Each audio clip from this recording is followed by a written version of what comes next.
À peine le cornu, le 9 septembre, il devient Premier ministre, tout s'enchaîne. Bien vu le nom du Premier ministre, le cornu. Eh bien, il nous porte chance, parce que à peine il a été élu le 9 septembre, direct le soir même, la Russie se décide pour la première fois de sa vie d'attaquer la Pologne avec des drones. Les drones ont été interceptés, mais derrière Emmanuel Macron, prétextant l'urgence, envoie 3 rafales pour, selon lui, protéger l'espace aérien. Vous savez, avec sa force de paix, là, sa force de sécurité des volontaires. Nous venons un instant à l'issue de la réunion de la coalition des volontaires. La fameuse coalition de 26 pays. Vous savez, ni le nom, ni le nombre de pays n'a été choisi au hasard. Mais j'y reviens juste après.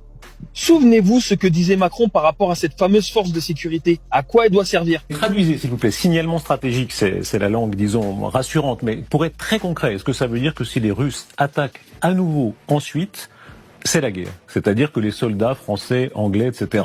seront forcés de se battre? C'est l'objectif de ces garanties de sécurité. Vous avez entendu l'objectif, il est clair. Provoquer la guerre. Voilà à quoi Macron veut nous amener. Mais bizarrement, tout s'enchaîne trop facilement. C'est la Pologne qui a été attaquée par la Russie, mais qu'est-ce qu'Emmanuel Macron leur a donné dernièrement? Donald Tusk et Emmanuel Macron, rappelez-vous, ils ont signé le traité de Nancy. Traité de Nancy dans lequel Emmanuel Macron donne la dissuasion nucléaire à la Pologne. Donald Tusk peut appuyer sur le bouton. D'ailleurs, bizarre comme nom, Donald Tusk pour un premier ministre polonais. Donald de T, c'est Donald Trump. Tusk, c'est Musk. Vous voyez un petit peu? On dirait une compression des deux noms. En tout cas, cet homme-là, il peut appuyer sur le bouton nucléaire s'ils sont un danger pour la Pologne. Mais qui aura les répercussions? Et c'est là que, si vous vous souvenez, la Seconde Guerre mondiale, c'est à partir de la Pologne que tout est parti. Et cela m'amène, justement, à cette coalition des volontaires de 26 pays. Les volontaires, c'était qui du temps de la Seconde Guerre mondiale? La Légion volontaire, c'était les légionnaires français, d'accord, qui se sont alliés avec l'Allemagne nazie, qui ont créé la Waffen-SS, le régiment qui s'appelait Charlemagne. Et c'était une coalition de tous les pays d'Europe. Maintenant, regardez le numéro 26, comment est-ce qu'il est important. Le 26, c'est le tétragramme de Yahvé. Le tétragramme donc de Yeshua, de Melchisédek, vous voyez ce que je veux dire? Et contre qui se battaient les volontaires?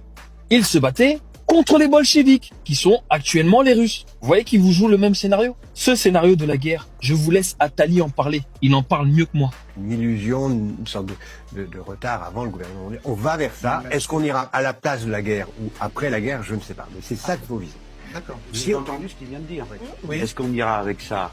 Comment vous avez... Avant la guerre ou à la place de la guerre? Avant la guerre ou... Non. Ou à la place de la guerre. Non, vous avez dit après la guerre. Après la guerre. Oui. Après la guerre ou à la place de la guerre, bien Voilà. sûr. Est-ce qu'on fait une guerre ou est-ce qu'on n'en fait pas et puis... Le traité de Versailles, c'était après la guerre. Le traité des Nations Unies, SDN, c'était après la guerre. La Nations Unies, c'était après la guerre. Et là, il faudrait mieux que ce soit à la place de la guerre qu'après la guerre. Donc vous comprenez, la Seconde Guerre mondiale a servi à mettre en place la Société des Nations, qui est devenue l'ONU, qui est une société privée, créée par les Rockefeller. D'accord? Qui leur a offert un terrain à New York. Voilà où on en est. Donc, maintenant la Troisième Guerre mondiale, c'est pourquoi? C'est pour faire que cette ONU prenne les pleins pouvoirs.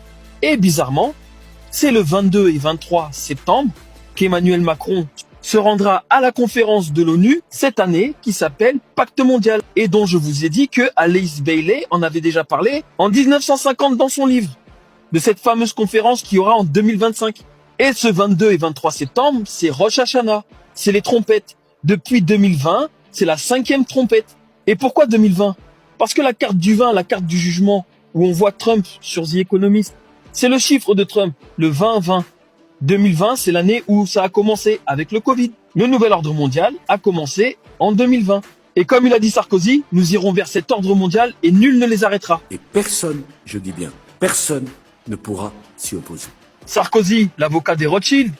Emmanuel Macron, l'un des banquiers. Ali, un conseiller spécial des Rothschild pour Mitterrand. N'oubliez surtout pas que c'est Jacques Attali, comme il l'a dit, qui a fabriqué Emmanuel Macron. Emmanuel Macron est son pantin. Mais bientôt, Emmanuel Macron, le pantin, va devenir Pinocchio. Et il va se lâcher. Ouais, j'ai péto. Bientôt, il aura plus les ficelles. Et Emmanuel Macron va prendre la tête de ce monde. Je vais vous faire la vidéo sur qui est Melchisédek. Vous comprendrez où je veux en venir. En attendant, à bon entendeur.